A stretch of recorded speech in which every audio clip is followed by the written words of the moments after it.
Welcome back. You are listening to the home of forbidden romances. Prepare yourself, because tonight's story will leave you breathless. Do it, General. Pull the trigger, or I swear by the old gods, I will rip your throat out with my teeth. Rain lashed against the floor-to-ceiling windows of the penthouse, creating a chaotic rhythm that matched the thunderous beating of General Kalen Vross's heart. He stood frozen, his service pistol leveled at the center of the room, but his finger refused to tighten on the trigger. Before him, crouched atop the mahogany desk like a gargoyle of vengeance, was Julian. The boy, no, the creature, was soaked, his silk shirt torn open to reveal the jagged, healing scars of slave chains, and his eyes. Those weren't human eyes. They were vertical slits of molten gold, glowing with a predatory luminescence in the semi-darkness. Julian's fingernails had elongated into razor-sharp talons, digging deep into the expensive wood of the desk. The air in the room was thick with the scent of ozone and the terrifying, intoxicating pheromones of an apex predator cornered. It was a standoff that had been inevitable from the moment Kalen accepted the Emperor's twisted gift. 3 weeks earlier, the Solara Empire had celebrated the fall of the Bastion of Mists, the last stronghold of the Feliskin, a race of shifters known for their agility, their pride, and their lethality. General Kalen Vross, the Wolf of the North, had led the charge. He was a man carved from granite and ice, a war hero who had buried his emotions alongside his platoon years ago. He hated the Felis.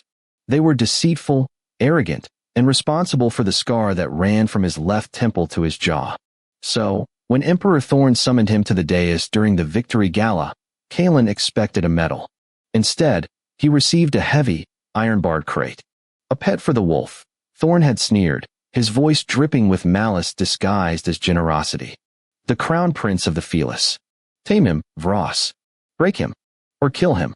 It is of no consequence to me. It was a trap. Kalen knew it instantly. If he killed the prince, the remaining Felis rebels would martyr him and rise up, causing a civil war Kalen would have to suppress. If he kept him, he was harboring a creature designed to kill him in his sleep. Kalen had the crate transported to his private estate on the cliffs overlooking the capital.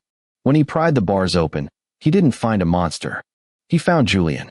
The prince was small, wiry, with hair the color of midnight and skin like porcelain. He hissed, backing into the corner of the cage, trembling not with fear, but with suppressed rage. Get out, Kalen had commanded, his voice a low growl. Julian hadn't moved. He just watched, his golden eyes unblinking. For the first week, they existed in a volatile silence. Kalen treated Julian not as a prisoner, but as a ghost. He gave him a room, clothes, and food, refusing to engage. He expected Julian to try to escape. Instead, Julian slept 16 hours a day, curling up on high shelves or the tops of wardrobes, watching Kalen with a disdainful curiosity. The cat moniker wasn't just a racial slur, it was a behavioral reality. Julian was aloof, graceful, and utterly dismissive of Kalen's authority. The dynamic shifted on a Tuesday.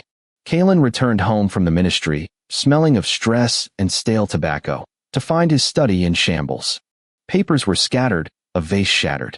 And there, sitting amidst the chaos, was Julian, reading a classified tactical map.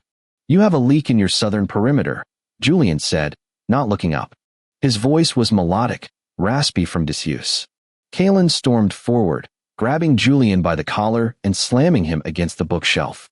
"You are a prisoner of war, not an advisor. Do not touch my work." Julian didn't flinch. He tilted his head, the movement fluid and unnatural. "I am a prince. And you are a blunt instrument, General. You fight like a dog. All teeth, no strategy. That is why my father nearly defeated you with half the men. Your father is dead," Kalen snarled, tightening his grip. A flicker of pain crossed Julian's face, followed immediately by a snarl. "And yet, here you are, the victor, living in a cage of gold, terrified of your own emperor." Kalen froze. The boy saw too much. "Careful, little cat. I can still throw you back in the iron box." "Do it," Julian challenged, his eyes dilating. "It was warmer than your personality." That was the night the lines blurred. Kalen should have punished him. Instead, he felt a strange, magnetic pull, The friction of enemies who understood each other better than their friends did. He released Julian, but he didn't step away. They stood chest to chest, the heat radiating between them. "Why haven't you killed me?" Kalen whispered. "Because," Julian murmured, his gaze dropping to Kalen's lips, then snapping back up to his eyes. "You haven't tried to break me yet. You're waiting for me to yield." "I don't want your submission," Kalen lied. "Liar," Julian purred. "You wolves are all the same. You want to own everything you touch." The tension broke not with a kiss, but with a warning. Julian suddenly stiffened, his ears, which Kalen realized were slightly pointed under his hair, twitching. Heartbeats. 4 of them. In the hallway. Assassins. That night, they fought back to back. The Emperor, impatient with Kalen's lack of progress in breaking the prince, had sent a cleanup crew. Kalen wielded a military knife with brutal efficiency, but it was Julian who mesmerized him. The prince moved like smoke, shifting partially, claws extending, agility heightened, tearing through the attackers with a savage grace. When the last assassin fell, the living room was painted in crimson. Kalen stood panting, bleeding from a slice on his arm. Julian stood atop the coffee table, untouched, licking blood from his claws. He looked at Kalen, and for the first time, the hostility was gone, replaced by a dark, intense recognition. It was the recognition of a soulmate, a bond the fearless believed in, but humans mocked. The adrenaline was a potent drug. Kalen crossed the room, grabbing Julian's waist and pulling him down. Julian didn't resist. He wrapped his legs around Kalen's waist, burying his hands in the general's hair. "You defend me, wolf?" "You're my prisoner," Kalen growled, pressing him against the wall. "Mine to kill. No one else's." "Then claim your prize," Julian challenged. But Kalen pulled back. He couldn't. Not like this. Not when the power dynamic was so skewed. It was a moment of mercy that confused Julian more than cruelty would have. Kalen bandaged his own arm and walked away, leaving the confused prince alone in the dark. That brought them to tonight. The storm. The confrontation. The Emperor had demanded Julian's presence at the palace tomorrow for a public execution. Kalen had spent the last hour packing a bag, loading a stealth transport, and preparing to commit treason. He was going to smuggle Julian out of the city. But Julian, misunderstanding Kalen's frantic preparations as a plan to hand him over, had snapped. "I said pull the trigger." Julian screamed now, atop the desk, tears mixing with the rain on his face. "I will not die on my knees for your Emperor. If you are going to end me, do it yourself, Kalen. Show me the mercy of a soldier." Kalen slowly lowered the gun. He engaged the safety and tossed it onto the sofa. "I'm not sending you to the palace, Julian," Kalen said, his voice steady despite the thunder shaking the glass. Julian blinked, his claws retracting slightly. "What?" "The transport is ready. I've cleared a route to the western ports. There's a ship waiting to take you to the neutral isles." Julian stared at him, his chest heaving. You are committing treason. For a felis." "No." Kalen walked toward the desk, ignoring the danger, ignoring the beast that still lurked under Julian's skin. He stopped inches from the prince. "For you." Julian looked at the man he was supposed to hate. The enemy who had destroyed his home, but who had also shielded him from the rain, bandaged his wounds, and refused to break his spirit.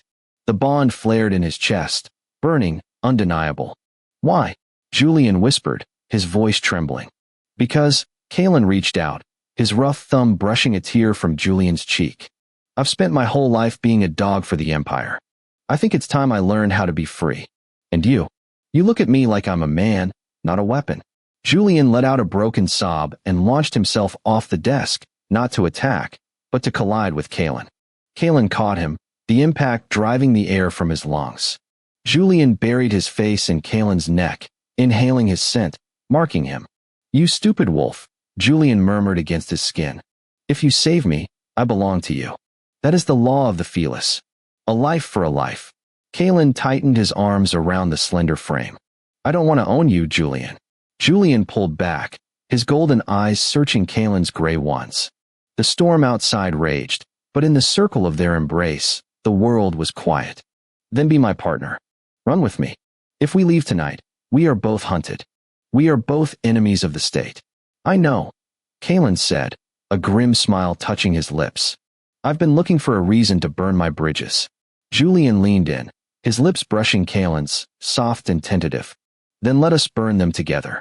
As their lips met, the power dynamic shattered. There was no master, no pet. There was only the wolf and the cat, two predators turning their backs on the world to face the darkness together. And that is how the wolf unleashed the storm to save his heart. If you enjoyed seeing the mighty general bend the knee to love, destroy that like button.